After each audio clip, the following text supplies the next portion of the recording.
Welcome to Craigslist Horror Stories. Unwelcome Help. About 4 months ago, I put an ad in Craigslist offering paint services.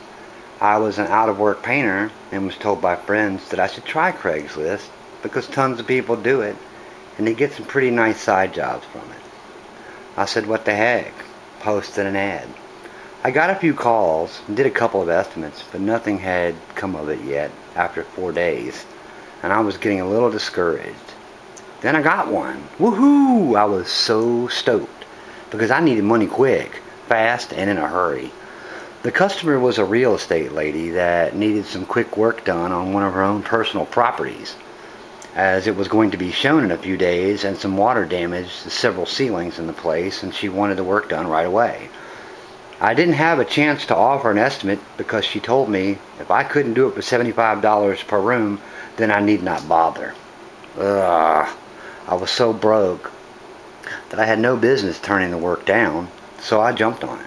She gave me the address, and I said I'll see the areas that need work, not to worry about calling her to ask what rooms to do, and to call her when I was done, and she'd meet me with the payment.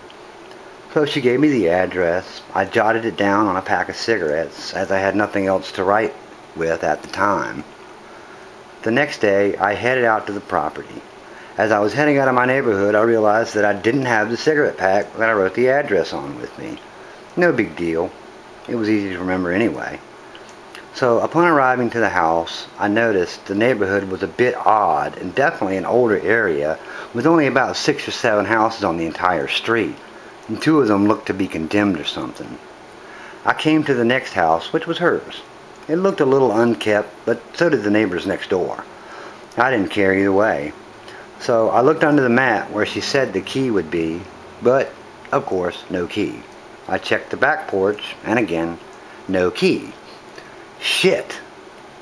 I need to do this work, so I'm going to call her.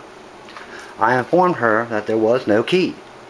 She said she left it and figured maybe the old tenant had been by or something and inadvertently taken the key with them. She then proceeded to tell me that the back door wasn't really latched and that it could be pushed open with a little force, but to be careful not to do any damage. So was like, cool, let's get to work finally. I push on the back door and crack, smash. It splintered open. Great. That wasn't supposed to happen. I guess I'll have to fix that now too. Anyway, I'm inside, and right away, something didn't seem right. The house had power, which this real estate agent said was off. But whatever, probably just never got shut off yet. And then I quickly realized that there was furniture in the kitchen as well. Now the odd part of being there with the furniture was that she specifically said there was no furniture and that the carpet guys had removed the old carpet the day before. Okay, super weird, and I'm starting to feel like this lady doesn't know what she's talking about or simply has too much on her plate and is having difficulties keeping up with all of her endeavors. This all being said, I just decided to get to work. The very first room I came into was the kitchen when I busted through the door. That needed paint severely. So, no sooner than I started moving furniture around to the center of the room, I heard a bumping noise. Now, I hadn't been out of the kitchen yet and did not know the layout of the house, so the noise's place of origin was anybody's guess. I stopped to listen and even called out hello, and nothing but another bumping sound. I was a little freaked out at this point that I heard something fall in another room. It sounded like something glass hitting a sink or something of that nature. Now I'm officially freaked out. I yelled hello again, kind of loud, and that's when I heard what sounded like a girl's voice talking. And I could tell the voice was getting lower and lower, as if there were a girl attempting to talk low and not be discovered. Okay, now I'm hearing a faint crying sound. What the fuck? I went to the hallway and noticed the bathroom door closed, and I could see movement shadows under the crack in the door. I knocked on the door, and when I did, I heard a woman kind of let out a startled type of low yell. I was over it. and freaked out. So I opened the door, which I had to force break open. And to my shock and surprise, there were 4 girls in that bathroom, all huddled together on a dog bed inside of the bathtub. I was in total disbelief over what I was seeing, and for a second had a difficult time processing it. The girls looked desperate and angry at the same time. One girl screamed out at me as she started to cry and said, "Look what you've done. He's going to punish us for what you've done." I just asked if they were okay and did they need help. And then I kind of got angered and yelled at the girl who was profusely crying and yelling at me. I said, "What the fuck is going on here?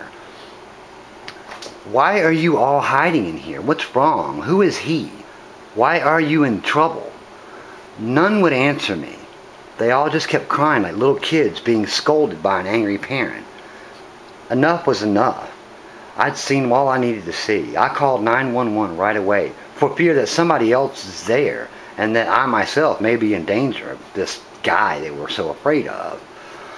To my surprise, I discovered that all these girls, aged 14, 16, 22, and 37, were all part of a human trafficking operation and were all being used to make money through forced encounters with paying customers. The local news reported that this house was just one in a huge operation that were now being taken down by authorities. Ever since this happened, I have felt fear and have since moved in an effort to avoid any repercussions from whoever the people are who are running this operation. And one last thing. I also discovered that from the start of that job, I was in the wrong house the whole time.